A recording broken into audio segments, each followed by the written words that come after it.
Good morning students. आज हम start करेंगे बैलेंसिंग ऑफ केमिकल इक्वेशंस।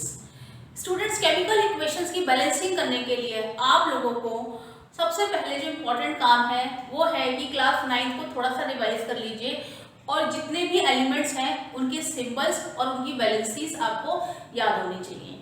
अगर याद नहीं है तो एक बार आप बुक को दोबारा से देख सकते हैं। ठीक है, तो यहाँ पर मैंने एक इक्वेशन ली हुई है Mg plus O2 equals to MgO। ये फॉर्मूला इक्वेशन ऑलरेडी मैंने लिखी हुई है। अगर आपको वर्ड इक्वेशन दी जाएगी तो उस वर्ड इक्वेशन को सबसे पहले हम फॉर्मूला इक्वेशन में लिख लेंगे।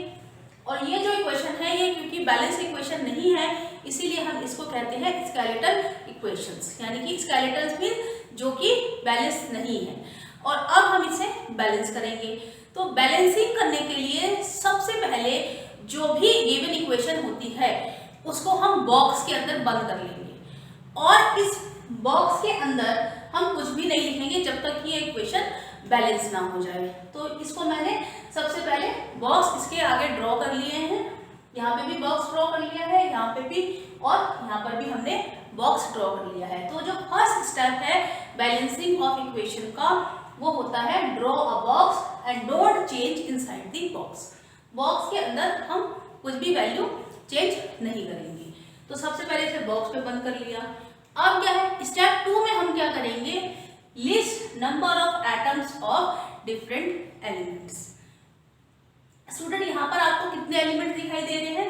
एक तो मैग्नीशियम है एलिमेंट, एक एलिमेंट यहाँ पे है ऑक्सीजन।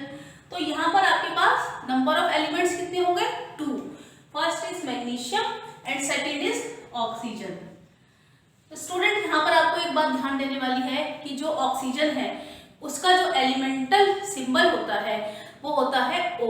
कहीं पर भी आप O2 नहीं लिखेंगे या O3 नहीं लिखेंगे। अगर हाइड्रोजन है तो उसका जो सिंबल होता है वो होता है H। तो यहाँ पर आप एलिमेंट्स के सिंबल्स लिखेंगे जिन सिंबल से उन्हें रिप्रेजेंट किया जाता है। अगर हाइड्रोजन है तो आप H2 नहीं लिखेंगे, यहाँ पर O2 नहीं लिखेंगे, यहाँ पर आप H लिखेंगे, O लिखेंगे। ठीक है, तो इस बात का ध्यान रखिएगा। फिर हमें पता चल गया कि एलिमेंट्स कितने हैं। अब मैग्नीशियम के यहाँ पर रिएक्टेंट साइड में कितने एटम्स पार्टिसिपेट कर रहे हैं वो हम लिख लेंगे। तो मैग्नीशियम का एक एटम है रिएक्टेंट साइड में और प्रोडक्ट साइड में अगर हम देखें तो यहाँ पर भी मैग्नीशियम का एक एटम है। इसी तरह से अब हम ऑक्सीजन के एटम्स काउंट करेंगे। रिएक्टेंट साइड में ऑक्सीजन के 2 एटम्स पार्टिसिपेट कर रहे हैं रिएक्शन में और प्रोडक्ट साइड में एक एटम पार्टिसिपेट कर रहा है। अब स्टूडेंट, हम थर्ड स्टेप की तरफ आएंगे और थर्ड स्टेप में हम क्या करते हैं, start balancing with compound that contain the maximum number of atoms. वो रिएक्टेंट साइड में भी हो सकते हैं और प्रोडक्ट साइड में भी हो सकता है। कोई भी ऐसा कंपाउंड हम सेलेक्ट करेंगे जिसके पास नंबर ऑफ एटम्स सबसे ज्यादा है।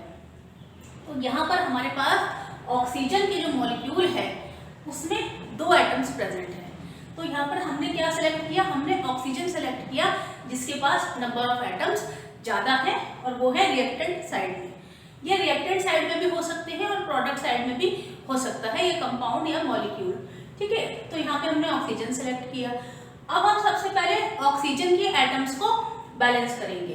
तो अगर मैं ऑक्सीजन के एटम्स को बैलेंस करना चाहती हूँ तो यहाँ पर मेरे पास 2 एटम्स हैं और यहाँ पर मेरे पास एक एटम है। तो अगर मैं इसको 2 से मल्टीप्लाई कर दूँ तो हमारे पास क्या हो जाएगा, 2 हो जाएगा। और यहाँ पे ऑक्सीजन के प्रोडक्ट साइड में मैं 2 से मल्टीप्लाई कर देती हूँ। और जो भी हम मल्टीप्लिकेशन करेंगे स्टूडेंट्स वो हम बॉक्स के बाहर करेंगे, बॉक्स के अंदर नहीं करेंगे।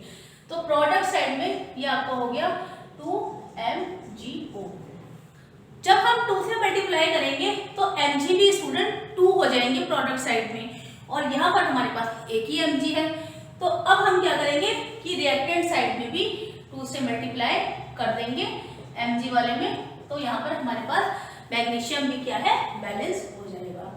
तो ये जो इक्वेशन आपके पास बन के आएगी वो आएगी 2Mg प्लस O2 और ये बनाएंगे 2MgO, यानी कि मैग्नीशियम के कितने हो गए, यहाँ पर 2 हो गए। कितने एलिमेंट्स हो गए, यहाँ पे 2 एटम्स हो गए, और यहाँ पे ऑक्सीजन के कितने एटम्स हो गए, यहाँ पे 2 एटम्स हो गए, और यहाँ पे MgO के कितने हो गए, 2 हो गए। तो अब हम फाइनल 4th स्टेप में क्या करेंगे, count number of atoms of each element, यानी कि मैग्नीशियम एक एलिमेंट है, उसके बाद कितने एटम्स है, उसके 2 एटम्स है, ठीक है। ऑक्सीजन के कितने एटम्स हो गए, यहाँ पे ऑक्सीजन के भी 2 एटम्स हो गए, और जो प्रोडक्ट बना मैग्नीशियम ऑक्साइड उसके कितने एटम्स हो गए, उसके भी 2 एटम्स हो गए। तो यहाँ पर अभी इक्वेशन हो गई है बैलेंस। जब हम इक्वेशन को बैलेंस कर देंगे तो बॉक्सेस को हटा देंगे। स्टूडेंट्स, बॉक्स लगाने का जो आपको बेनिफिट होता है वो ये होता है कि अगर आप बॉक्स नहीं लगाएंगे तो आपको ये लगेगा कि ये मैग्नीशियम के साथ तो 2 एटम्स हैं पर ऑक्सीजन के साथ नहीं है। इसीलिए हम क्या करते हैं कि सबसे पहले बॉक्स के अंदर जो भी हमारे एलिमेंट्स दिए जाते हैं उनको हम बंद कर लेते हैं। तो अब हमें ये पता चल गया कि जब हमने मल्टीप्लिकेशन किया तो ये इन दोनों के साथ हो रहा है, ऐसा नहीं है कि वो एक ही के साथ हो रहा है। और कभी भी इक्वेशन को बैलेंस करते समय हम ऐसे नहीं करेंगे कि MgO है तो हमने देखा कि यहाँ पर 2 ऑक्सीजन है तो हम यहाँ पर 2 लगा दें, तो ये जो आपका कंपाउंड होगा ये मैग्नीशियम ऑक्साइड न बन के कुछ और बन जाएगा। तो हमें जब भी रिएक्शन बैलेंस करनी होती है हम कंपाउंड को चेंज नहीं करते, तो ये वाला जो हमारा वे होगा ये गलत हो जाएगा।